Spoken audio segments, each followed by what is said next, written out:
After nearly 12 hours on her feet, Ella thought the four well-dressed young men finishing their expensive meal would be her last table of the night. But when she brought the bill for over $300, they burst into laughter, tore the receipt into pieces, mocked her profession, and declared, "You're just a waitress, not worth a single cent." In the uncomfortable silence of the restaurant, Ella stood alone before four entitled men preparing to walk out without paying. Then a deep, calm voice came from behind them. "What did you just say to her?" Ella Carter had been on her feet since 10 that morning. The lunch rush at Carolay's had been brutal businessmen demanding their steaks cooked to impossible specifications, tourists complaining about portion sizes, couples celebrating anniversaries who wanted everything perfect. By the time the dinner crowd rolled in, her lower back throbbed with each step, and her smile had become a carefully maintained mask. She was 23 years old and exhausted in ways that went deeper than physical fatigue.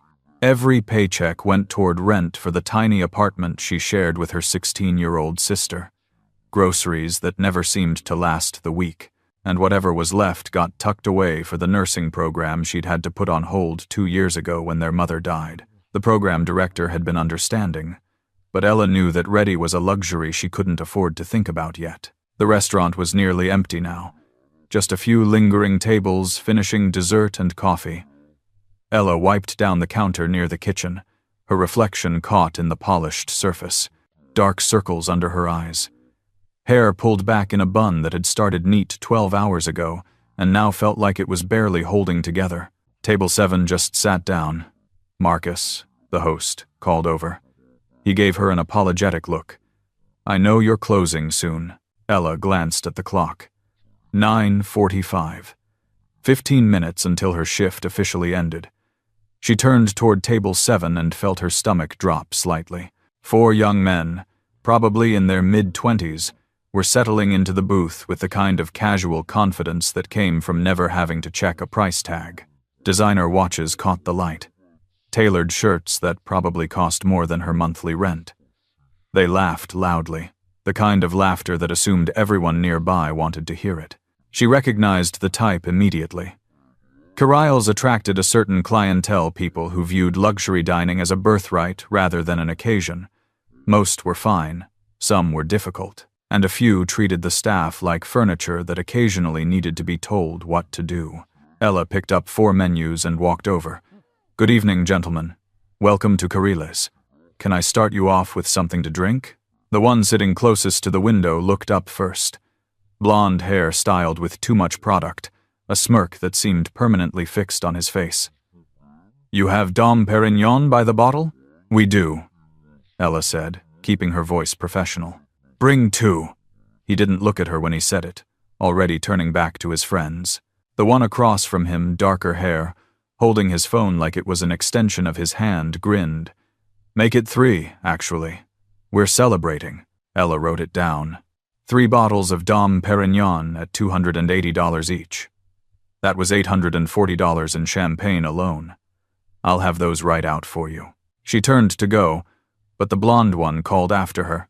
"Hey, what's your name?" "Ella." "Ella," he said it like he was testing how it sounded. "Well, Ella, make sure those bottles are cold, really cold." "Of course," Ella said, walking away before her expression could betray anything.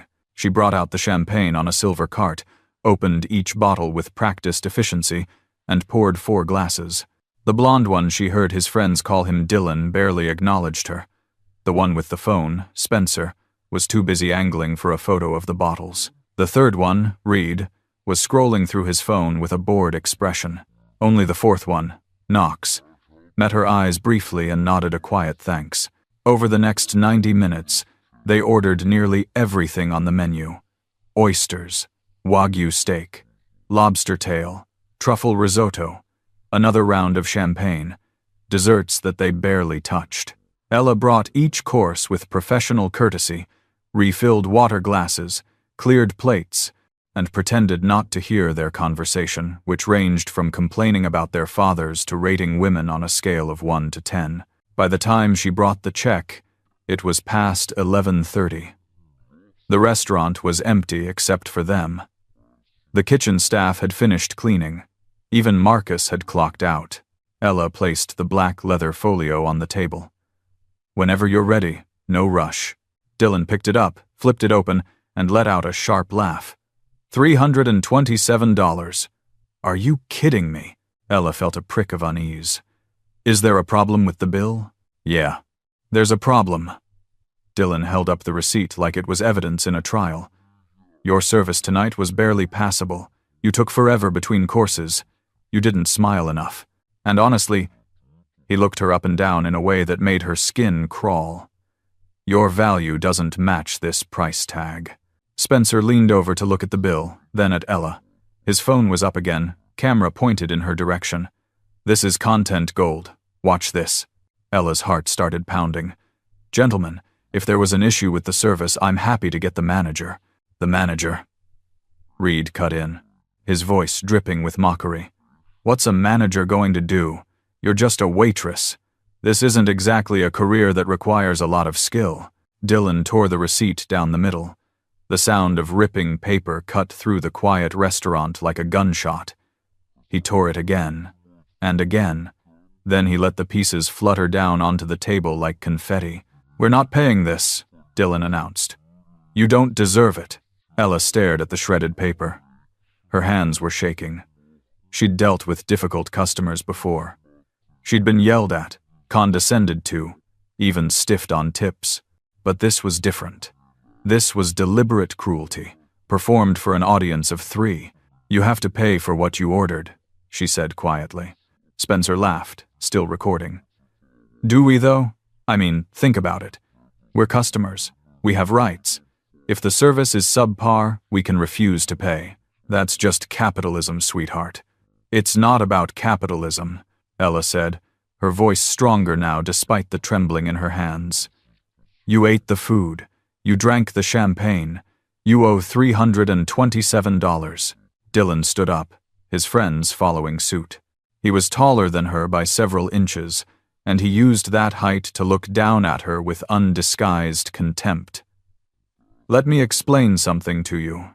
My father owns half the commercial real estate in this city. Reed's dad is a federal judge. Spencer's family has lawyers on retainer who cost more per hour than you make in a month. Knox here. He clapped the quiet one on the shoulder.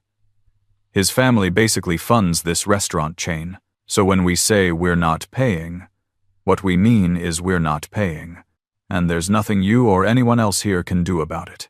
Knox shifted uncomfortably but said nothing. He wouldn't meet Ella's eyes anymore. I'll call the police, Ella said. Her voice sounded far away, like it belonged to someone else. Go ahead. Dylan pulled out his phone. I'll call my father's attorney. We'll see who gets here first and who actually has power in this situation. Reed stepped closer. You should be grateful we even ate here. Places like this need people like us. You, on the other hand, he gestured vaguely at her uniform, her tired face, her existence.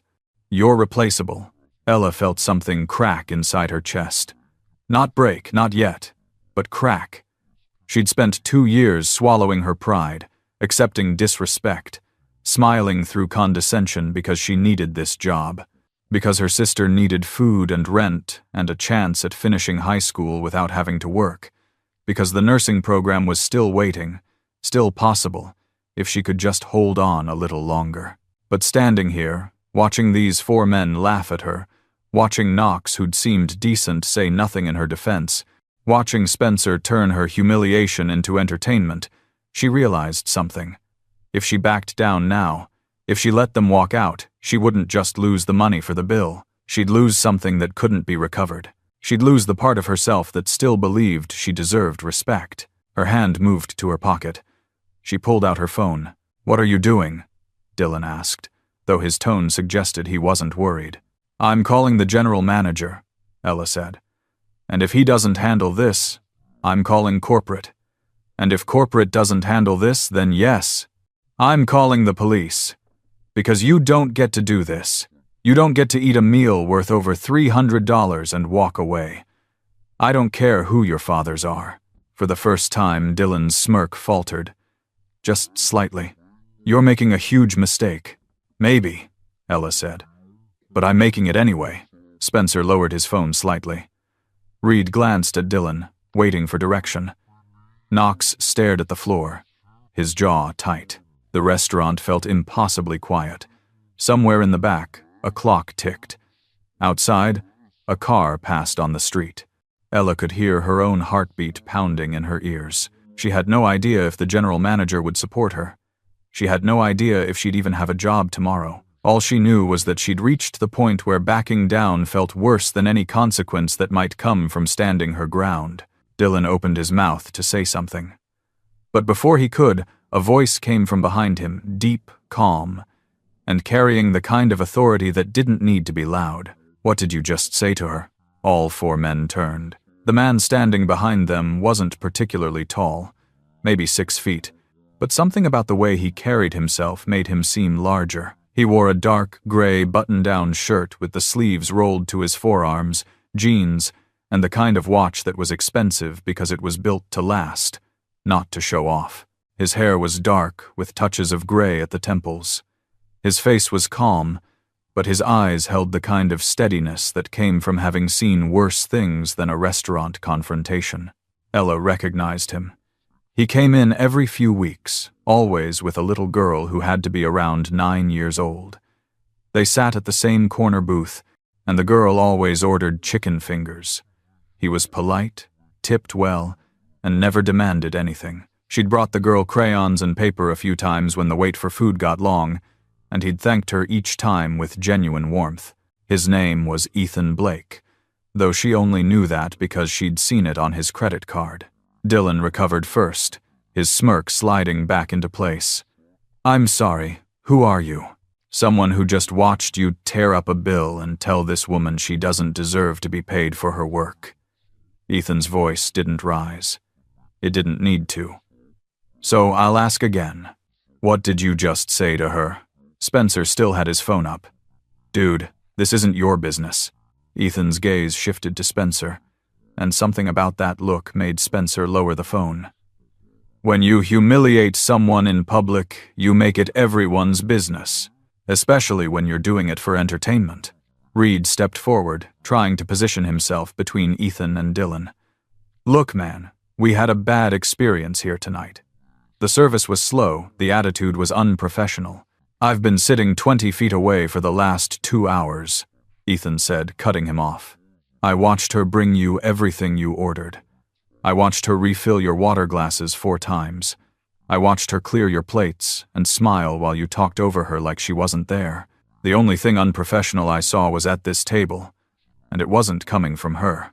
Dylan's jaw tightened. "You don't know what you're talking about. Then explain it to me." Ethan crossed his arms. "Explain how 4 grown men justify walking out on a $327 bill after eating and drinking everything they wanted. I'm genuinely curious." Knox, who'd been silent this entire time, shifted his weight from one foot to the other. He looked like he wanted to disappear into the floor. "We don't owe you an explanation," Dylan said. His voice had an edge to it now, the easy confidence starting to crack. "And we definitely don't owe her anything. She's just a waitress. This isn't exactly a job that requires talent or education. Anyone could do it." "Then why don't you?" Ethan asked. The question hung in the air. "What?" Dylan blinked. "Why don't you do it?" Ethan repeated. "If it's so easy, if it requires no skill, why don't you work a 12-hour shift on your feet, dealing with people who treat you like you're beneath them, going home exhausted with barely enough to cover rent? If anyone could do it, why aren't you?" Reed jumped in, his voice defensive. "Because we have better options. Because we have families with resources. That's not our fault." "You're right," Ethan said. "It's not your fault that you were born into privilege, but it is your fault what you do with it. And right now, you're using it to humiliate someone who works harder in one shift than you probably work in a month." Spencer laughed, but it sounded forced. "Oh, here we go. The check your privilege speech. How original." "Put the phone down," Ethan said quietly. "It's a free country," Spencer shot back. "I can record whatever I want." "You can," Ethan agreed.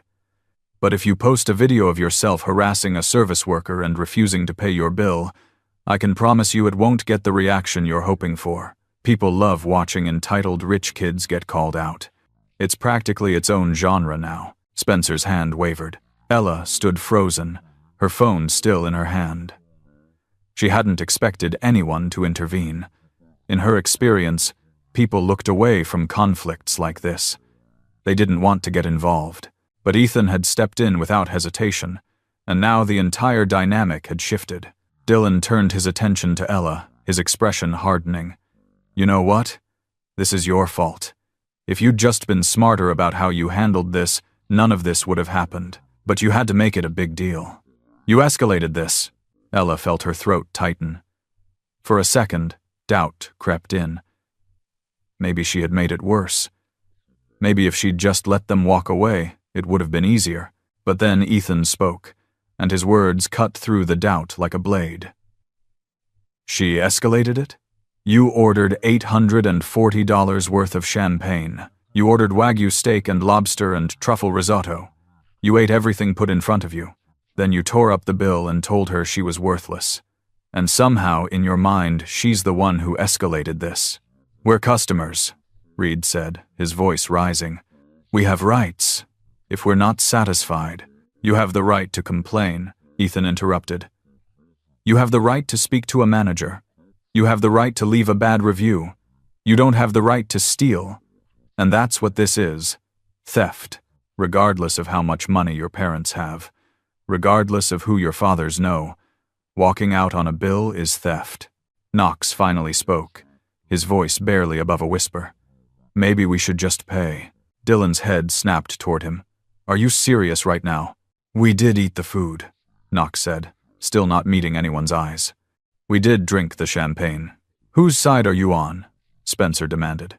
I'm not on a side, Knox said, and for the first time, there was something like frustration in his voice. I just don't think this is worth it. We're making a scene over $300.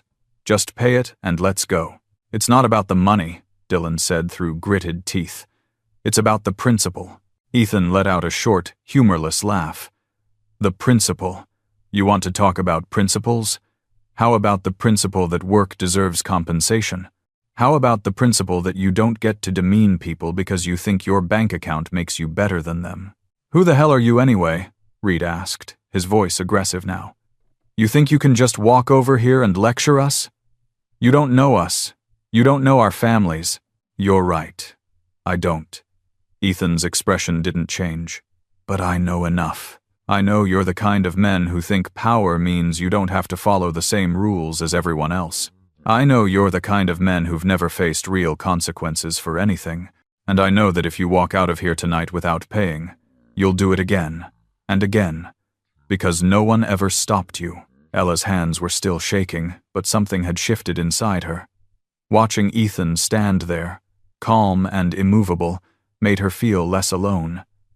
She wasn't facing this by herself anymore. Someone believed her. Someone was willing to stand up for her when no one else in the restaurant had.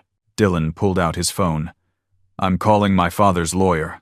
This is harassment. Go ahead, Ethan said. While you're at it, I'll call my contacts at the district attorney's office. I'm sure they'd be very interested in 4 young men with wealthy families committing theft and intimidating a worker. That tends to make headlines. There was something in the way he said it that made Dylan hesitate. You're bluffing. Try me. Ethan pulled out his own phone. Or you could save everyone the trouble and do the right thing. Spencer finally lowered his phone completely. This is insane. We're not criminals. Then don't act like criminals, Ethan said simply. The silence stretched. Ella could feel eyes on her from the kitchen doorway. The remaining staff, Maria from the line, Carlos the dishwasher, the sous chef had gathered to watch. No one intervened, but they were witnesses now. This wasn't happening in private anymore. Reed ran a hand through his hair, his bravado crumbling. Look, even if we wanted to pay, which we don't, this whole situation has gotten out of hand. You could do a lot of things, Ethan agreed. But none of them change the fact that you owe this woman and this restaurant $327. So here's what's going to happen. He stepped closer to the 4 men, close enough that they had to look up slightly to meet his eyes. When he spoke, his voice was low and absolutely certain. "You're going to apologize. Not some half-hearted, meaningless apology. A real one. You're going to acknowledge what you did wrong. You're going to do it in front of everyone here. And then you're going to pay the bill in full, plus a tip that reflects the 2 hours of work she put in serving you." Dylan let out an incredulous laugh. "And if we don't? Then I make a phone call," Ethan said. "And you spend the rest of the night explaining to the police and your fathers why you decided that a free meal was worth a criminal record." "You can't," Dylan started. "I can," Ethan said. "I'm a witness. I watched the entire thing. I heard what you said to her. I saw you destroy the bill. And unlike you, I have nothing to lose by telling the truth." Knox's shoulders sagged. "Dylan, just pay it. This is ridiculous." "Shut up, Knox," Dylan snapped. "No." Knox's voice was firmer now. "I'm done. I didn't say anything before because I didn't want to make waves. I didn't want to be the one who ruined everyone's fun. But this isn't fun anymore. This is cruel, and I don't want any part of it." Spencer and Reed exchanged glances. The unified front was cracking. Ethan turned to Ella. "Tell them what happened. From the beginning. Don't leave anything out." Ella's mouth went dry. Every instinct told her to shrink back, to minimize, to make herself smaller. But Ethan's steady gaze held hers, and she found her voice. "You ordered 3 bottles of Dom Perignon," she began, her voice shaking slightly. $840 in champagne. Then oysters, Wagyu steak, lobster tail, truffle risotto, and 4 desserts. I brought everything you ordered. I refilled your drinks. I cleared your plates. When I brought the bill, you laughed at it. You told me my value didn't match the price. You tore up the receipt. You told me I was just a waitress and that I didn't deserve to be paid. You said your families would protect you and that there was nothing I could do about it." Her voice grew stronger with each sentence. The trembling didn't stop, but it didn't matter anymore. "You made me feel worthless," she continued. "You made me feel like I didn't matter. Like my work didn't matter. Like I should be grateful you even let me serve you. And then you were going to walk out and leave me responsible for a bill I couldn't afford to cover." When she finished, the restaurant was silent. Ethan turned back to the 4 men. "Now, apologize." Dylan's face had gone red. "This is apologize," Ethan repeated. "Or I make the call. Your choice. But choose now, because my patience is running out." The calculation was visible on Dylan's face. Pride warring with self-preservation. The knowledge that his father's lawyer could probably make this go away, warring with the knowledge that the story would still get out. That people would know. That there would be consequences, even if they weren't legal ones. Finally, Knox stepped forward. "I'll go first." Dylan grabbed his arm. "Knox, don't." Knox pulled free. "I'm sorry," he said, looking directly at Ella. "I should have said something earlier. I should have stopped them. I didn't, and that makes me just as guilty. I'm sorry." The apology hung in the air. Ella didn't know what to say. She hadn't expected this, any of this. Ethan's voice came quiet but clear. "That's 1. 3 more to go." Reed was next. He couldn't quite meet Ella's eyes, but he forced the words out. "I'm sorry for what I said about your job. That was wrong." Spencer followed, his earlier bravado completely gone. "I'm sorry for recording, and for laughing. I shouldn't have done that." All eyes turned to Dylan.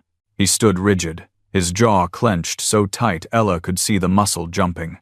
Everything in his posture screamed resistance, but Ethan didn't move, didn't speak, just waited.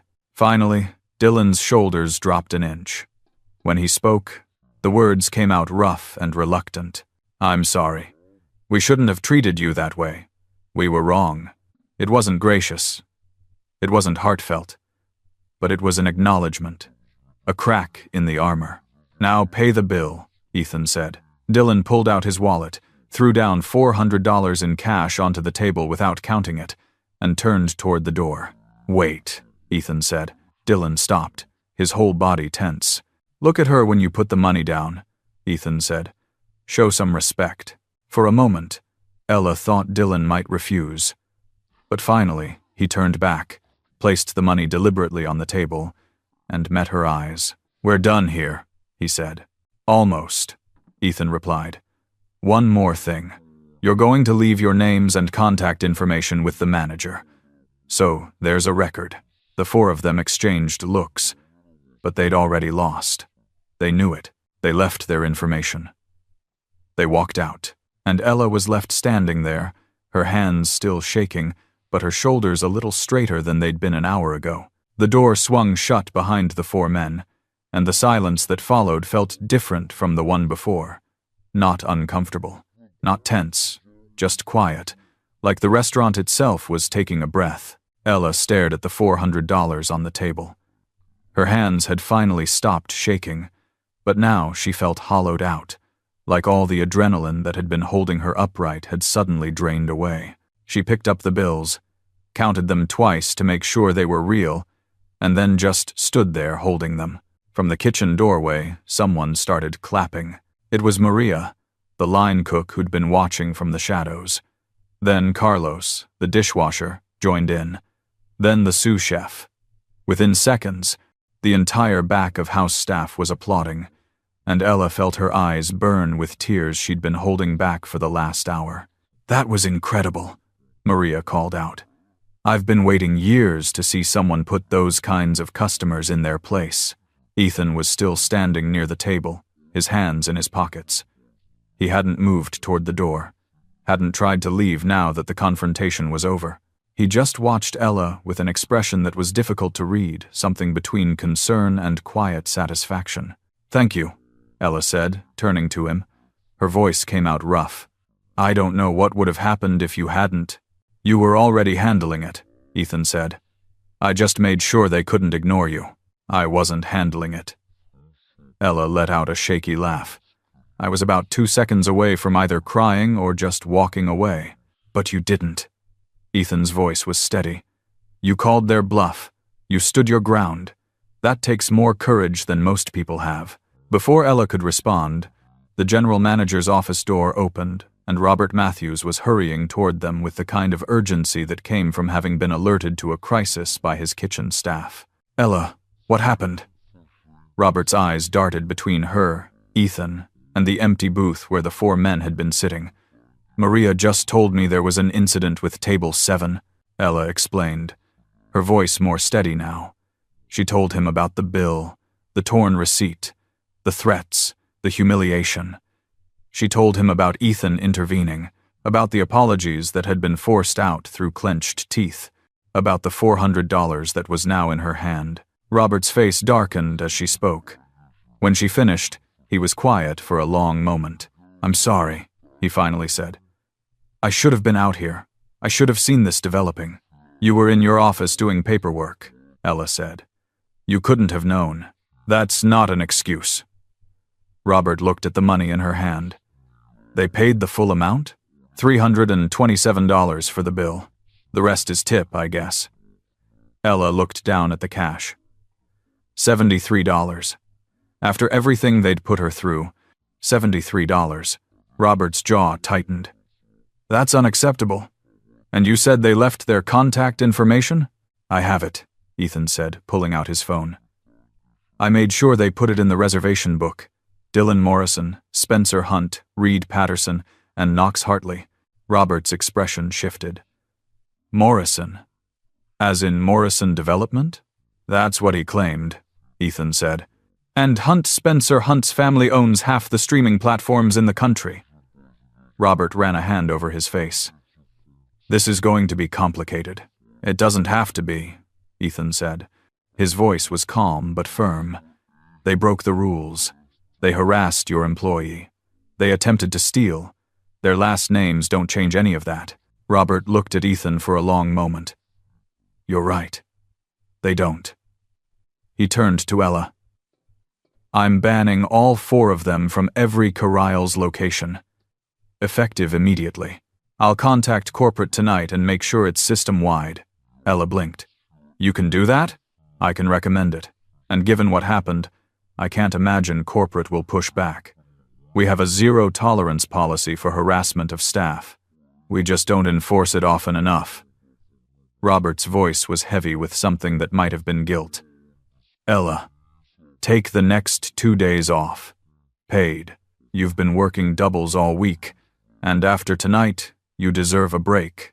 "I can't afford to take 2 days off," Ella said automatically. "It's paid," Robert repeated. "Full wages. And when you come back, I want to talk to you about a shift supervisor position that's opening up next month. It's not much of a raise, but it's a step up. And it comes with benefits." Ella stared at him. "Benefits. Health insurance. The possibility of saving more than $20 a paycheck. The possibility of going back to school without drowning in debt. Okay, thank you." The words felt inadequate, but they were all she had. Robert nodded. "Go home. Get some rest." "And Ella?" He met her eyes. "You did the right thing. Don't let anyone make you doubt that." After Robert disappeared back into his office to call corporate, Ella started cleaning up table 7, wiping down the surface, collecting the torn pieces of receipt. Her movements were mechanical, muscle memory taking over, while her mind tried to process everything that had just happened. Ethan was still there. He'd moved back to his own table in the corner and was finishing the last of his coffee. Ella walked over, carrying the pot for a refill she knew he didn't need.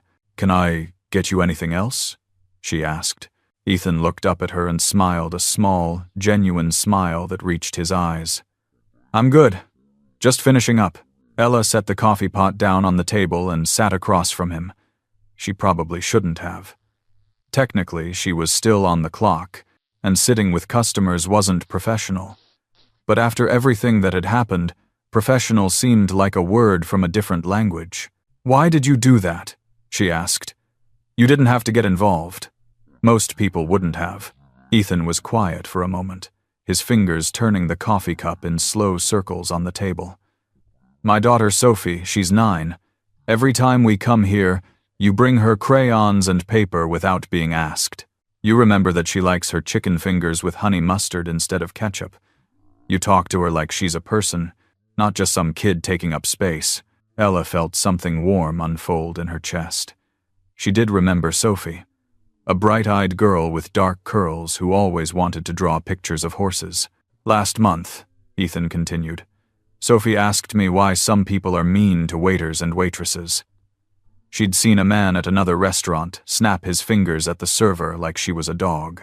Sophie wanted to know why anyone would do that, and I told her that some people forget that everyone deserves respect, regardless of what job they do.